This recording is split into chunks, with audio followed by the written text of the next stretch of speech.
Dearest Dr. Manzetti, I find myself in a losing battle with my patient. As I've disclosed in my previous letter, his delusions have him completely captured. It's bad enough that he is torturing himself with paranoia, but his madness turns out to be quite persuasive to others, effectively laying the ground for mass delusion. I am writing to you in hope that you can give me some guidance. Beyond my ambition to avoid devastating surgery on my patient, I have grown worried about my own defenses. The words of my patient are deranged, yet they often resonate with something primitive within me. I have tried photographing his brain with X-rays. It was surprisingly difficult to get good results. Dark blotches on the plates kept obscuring all details. My patient looked at the bad plates and cried out in terror, telling me the dark areas was the shadow of the worm, eating him from inside. I could not see anything out of the ordinary. I hope this is a sign that my mind is not as receptive to the madness as I had feared. After further inquiry, my patient described the shadows inside his mind as some kind of chthonic monstrosity that wants to undermine his sanctuary.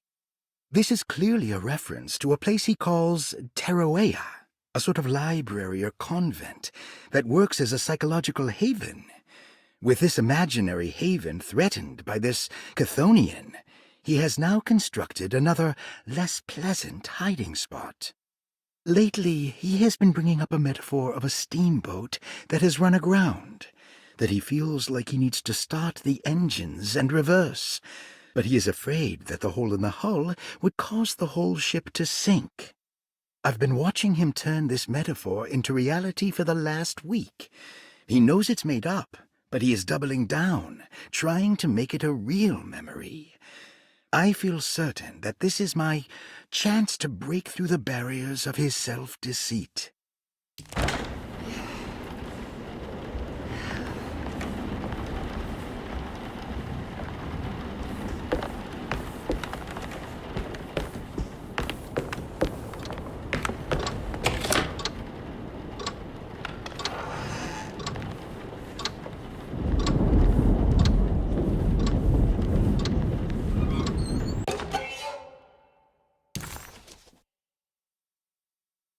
What a terrible thing to recognize that your betterment was an illusion. That you are so infatuated by the virtue of struggling that despite all your hard work, you made no real efforts to ever become well. Or that the treatment becomes such an obsession that instead of letting your wounds heal over time, you tear at the flesh in the hope that it will heal better and faster, if only it would bleed in the way you wanted. Do we ever become well? What do you think, Dr. Gray?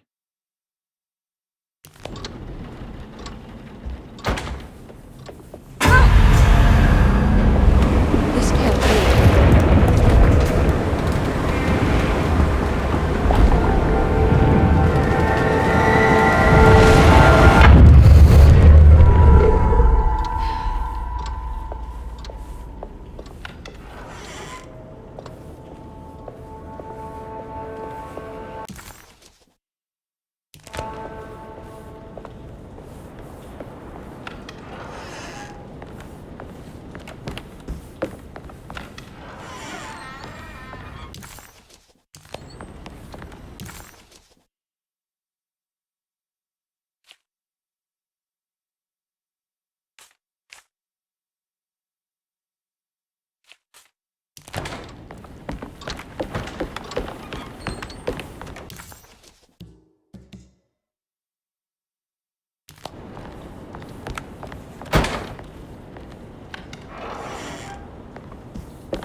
Are you there?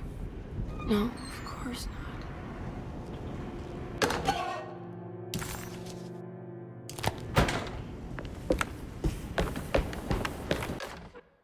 Castle built the zoetrope as an exercise in animation. He is very interested in moving pictures and has even ordered an aeroscope camera for the colony. I'm looking forward to seeing what kind of phantasmagoria he will produce. For now, his zoetrope entertains me greatly. It's not the little man passing his head, while quite humorous. It's the spell of that flickering light as it rotates. I swear, it takes me back to my childhood in a most profound way.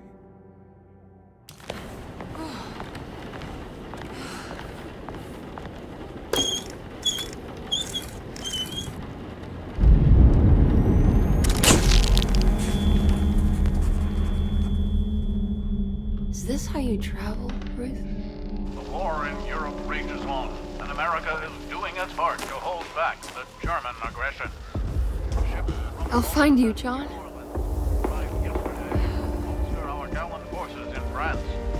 These men will play a crucial role in helping our allies defend the innocent and defeat the German war machine. In trenches, they will defend themselves against the charging horde with razor-sharp ingenuity, all while planning how to advance the front with the use of artillery, machine guns, and pure American spirit. There are more things than bullets and explosives that can cheat a man out of his God-given right to live. On the home front, a deadly influenza has claimed many lives. In New Orleans, almost 1,000 souls have perished in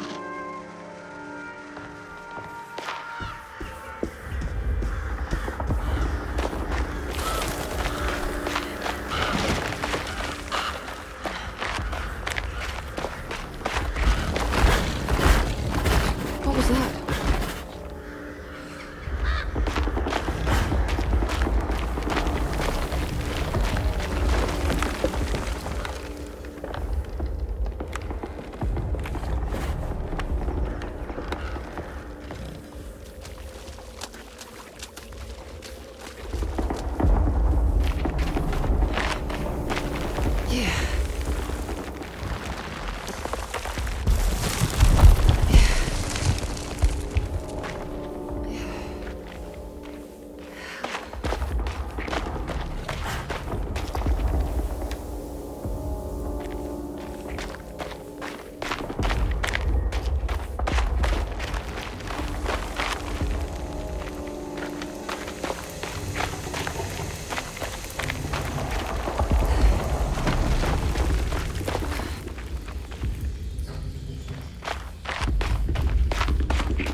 Today, the American Expeditionary Forces face John? considerable losses in France. The brave men fallen on these John. fields will forever be Oh, remembered as John. defenders not of just Europe, but the world. What's the matter, Emily? President Woodrow Wilson spoke to our I can't do country this. war widows, asking them to stand tall. What's the matter? Remember their husbands I can't take and you dying wives. again. Speak of them proudly, and remember I'm them still fondly. hurting. What's the matter, But Emily? the war effort in Europe is not our Your death was just so... death numbers on the home front Shameful. are on the rise due to Unfair. the influenza known as the Spanish flu. The New Orleans City Council decided to open yet another emergency hospital in the old Derceto plantation.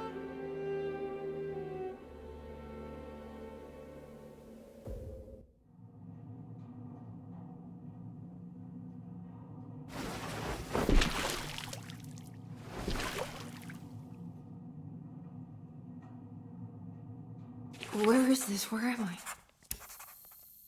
Emily woke to an overwhelming smell of musty earth and gluttonous thick air. Where was she?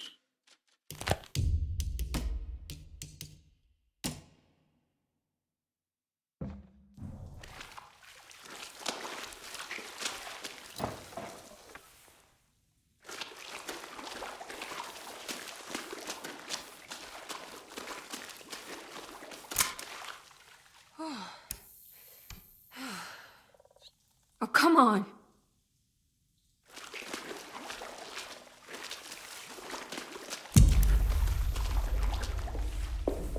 I need the key.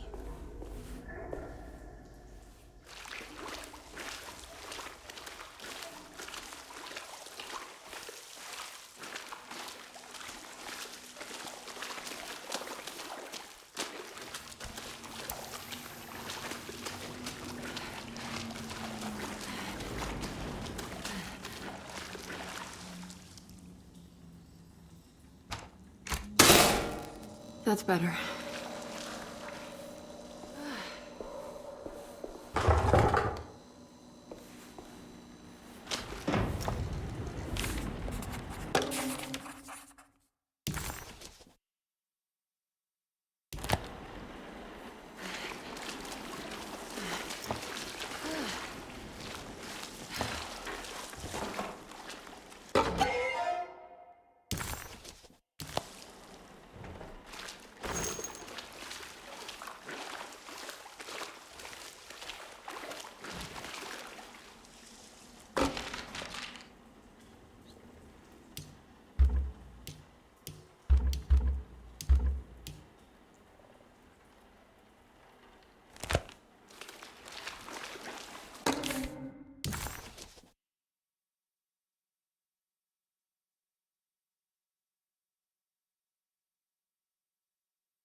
Closing the Refuge, June 17, 1919.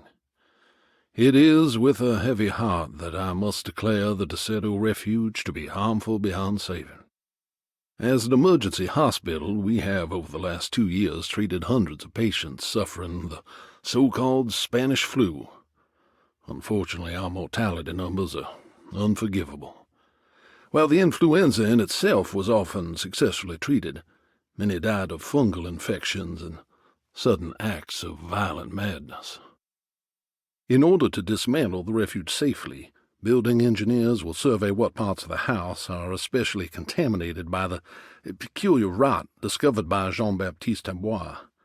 The rot is believed to be the main perpetrator in spreading the deadly fungal infection, but also the cause of the incurable madness. The most afflicted rooms will then be sealed permanently to create a cordon sanitaire. As the dead seem to exacerbate the spreading of the fungal infection, all bodies that can't be cremated by tomorrow will be forever entombed inside Derceto's sealed section.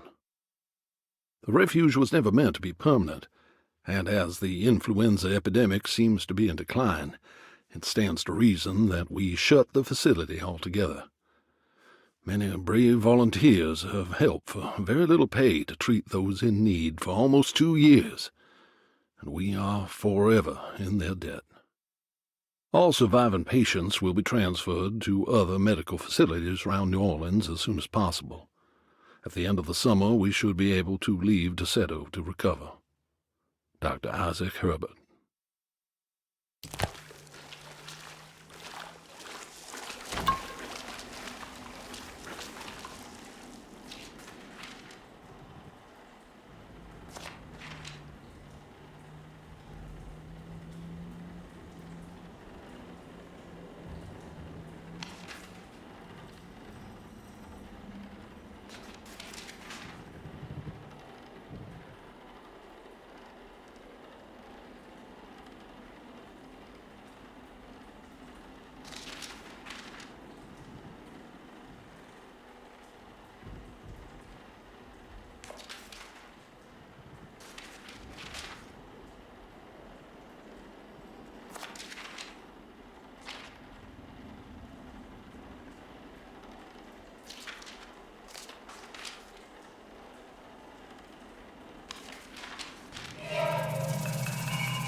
What's that?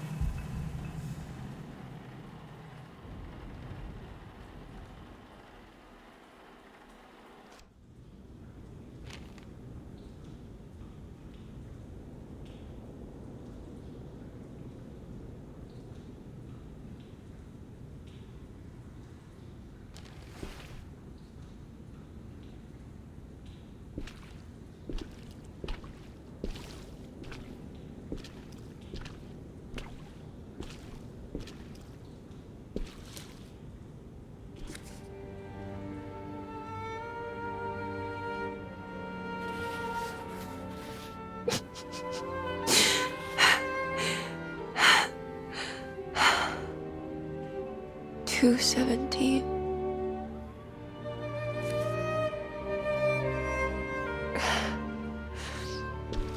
Oh, John. I didn't know this is where you would end up. I didn't want to know. I stopped visiting you because I couldn't stand the indignity of your awful illness. I was ashamed of you. Ashamed of myself. Forgive me. Please, John. Let me go.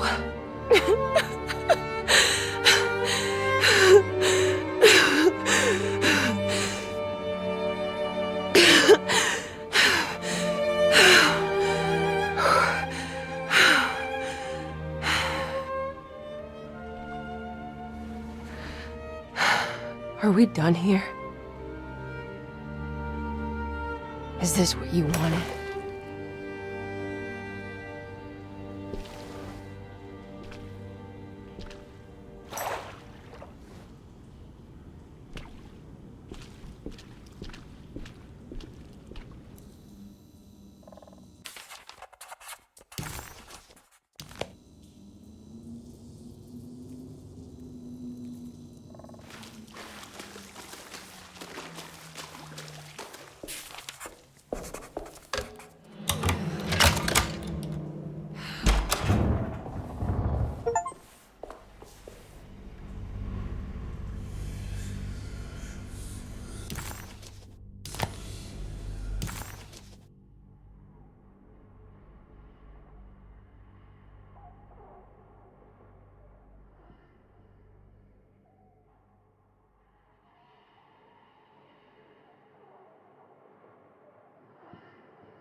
John Marcus died at Derceto of the Spanish flu. Emily stopped visiting him because she didn't want to see him waste away. She adopted a lie because it felt better. Emily hated the pathetic man that passed away in Derceto, but she was very proud of the man she made up. A man who died a martyr in the trenches of France. This must have been the true trauma that the dog man specified in the contract. But why was it Emily's and not Jeremy's?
Miss Hartwood, lock the door, will you? I'd rather not run into dear Dr. Gray if I can help it.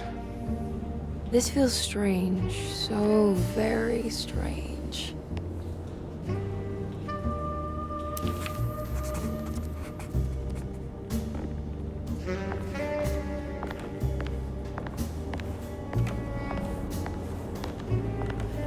There's a book missing.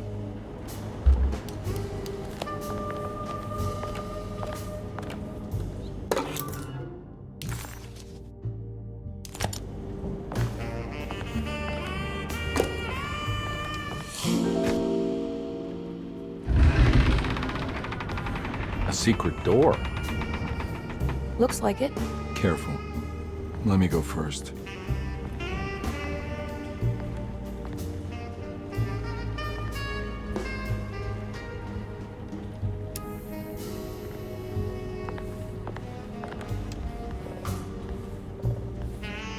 Now we're talking. Great job, Emily.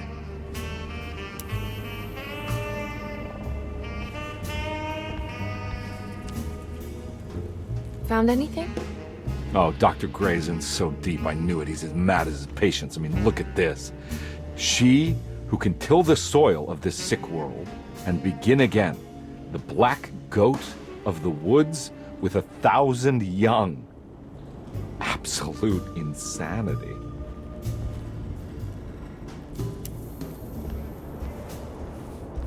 This has something to do with the number.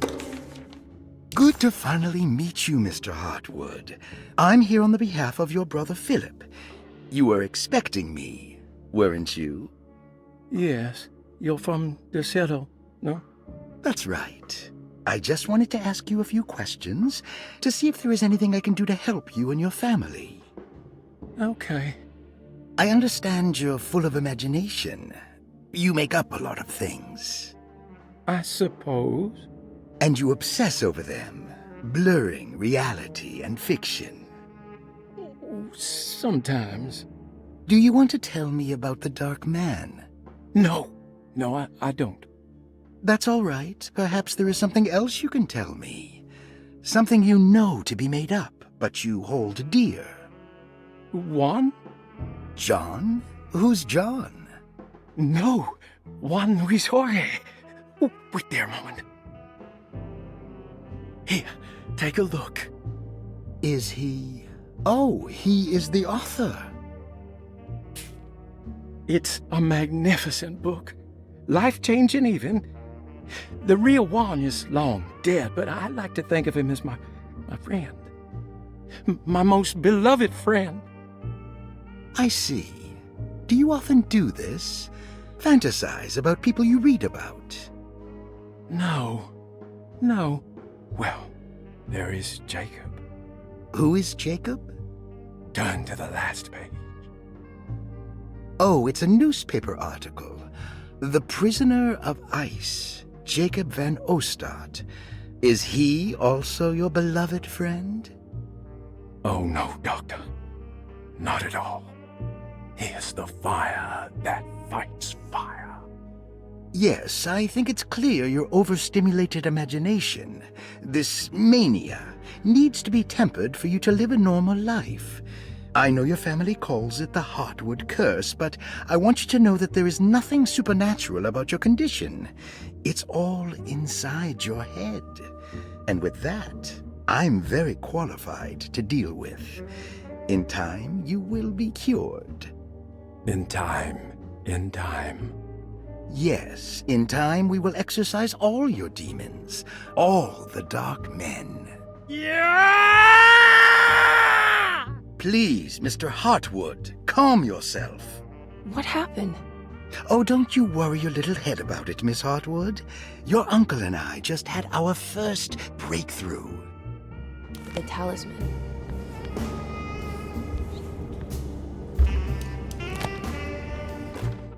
The Snake Dagger, a monograph by Yael Klein. In Ludwig Prin's book on pagan rituals called The Mystery of the Grave, as translated by Nicholas Vachy, there are several references to a sacrificial dagger called the Snake Dagger. It has long been thought of as a poor translation of the original text, that it would be more appropriate with worm dagger from the Latin vermis cultrum. This seems natural following the recent consensus that the original title of Prin's book, De Vermis Mysteris, should literally translate to the mystery of the worm. However, this would take away from Vachy's great effort at translating the underlying meaning of the words and revealing several cultural beliefs. While Prin certainly was using the term worm as a symbol or synecdoche for death and the dead, which is made clear by the contents of the book, in the case of the dagger, we shouldn't be too hasty to dismiss his translation. Reading through Vachy's correspondence with his patron, it appears that he had more than just the Latin text at his disposal. Vachy had dug up Prin's living relatives and uncovered several cross-referenced historical texts and an actual snake dagger. The dagger was dated to the early Middle Kingdom of Egypt and had such a clear shape of a wave that Vachy considered calling it the sinusoidal blade. Knowing the full story, it seems prudent that he chose to translate it as snake and not worm. There are several reasons why this choice of word helps us understand the pagans that Prin's book attempts to describe. The symbolic value of the shape becomes more apparent when reading about the use for the dagger. In the passage of possession and exorcism, we find the snake dagger poisons the poisoner within the victim and is therefore pacified. Where the literal text would tell us that the warm dagger trumps the demon possessing the victim, it tells us nothing of their reasoning, only that somehow this dagger wins against the demon, like it had the better hand in poker. Vahi's translation allows us to follow the underlying logic to the ritual magic that is being performed. Poison the poisoner sounds like fighting fire with fire. That to hurt the demon possessing its victim, the priests would have to fight back with a power that is known to the evil they are fighting. The snake dagger is therefore not only a good way to describe its form, but it also helps us understand how it could be thought of as a useful tool for exorcism. Finally, it also helps us understand their relationship to lunacy, that it was thought of as something poisoning the mind rather than controlling it. What is also interesting to note is that the possessed are always considered poisoned in their head and not their heart.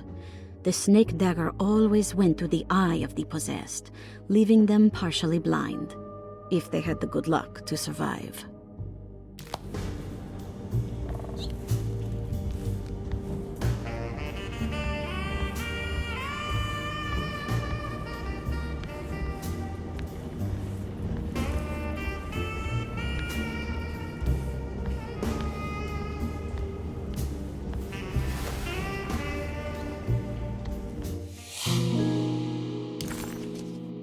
I can't believe I didn't see that before.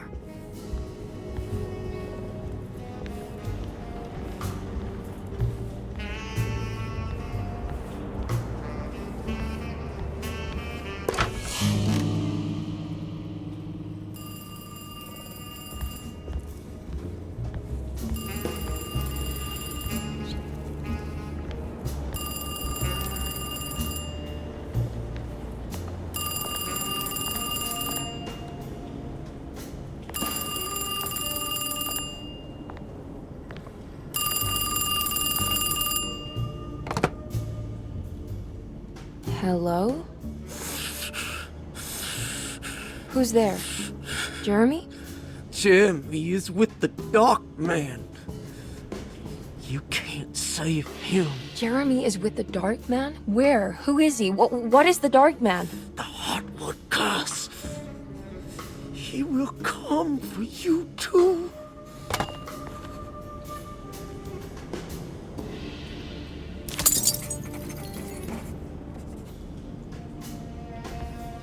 The voice on the phone was somehow familiar, yet so strange. Who was that?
You heard the telephone ring, right? No, the telephone's cut off. I tried calling the police earlier. Yeah, that's what I figured.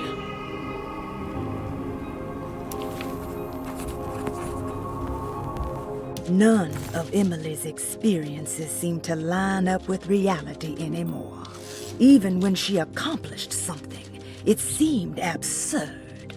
Was this what it was like to be completely consumed by the Heartwood curse? Not mind-numbing terror, but a continuous state of confusion breaking you down.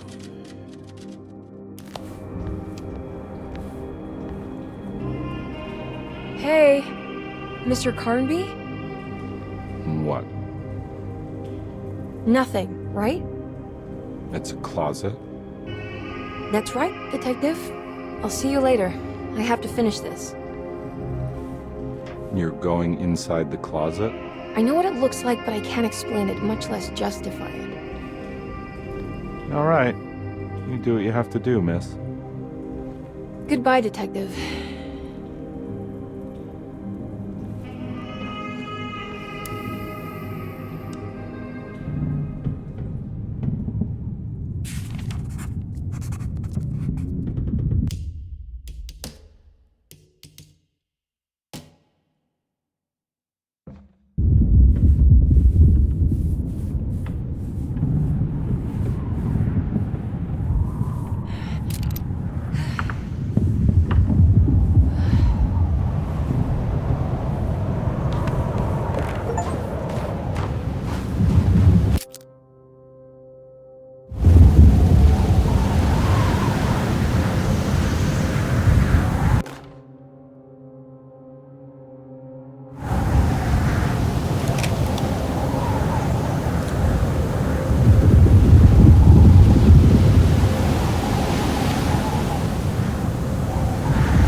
Talk about this. It's too late for that. It's too late.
dark man is gonna be in the middle of your existence, Jeremy. And at least set everything in order.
I did everything you wanted to break the pact. What else can I do?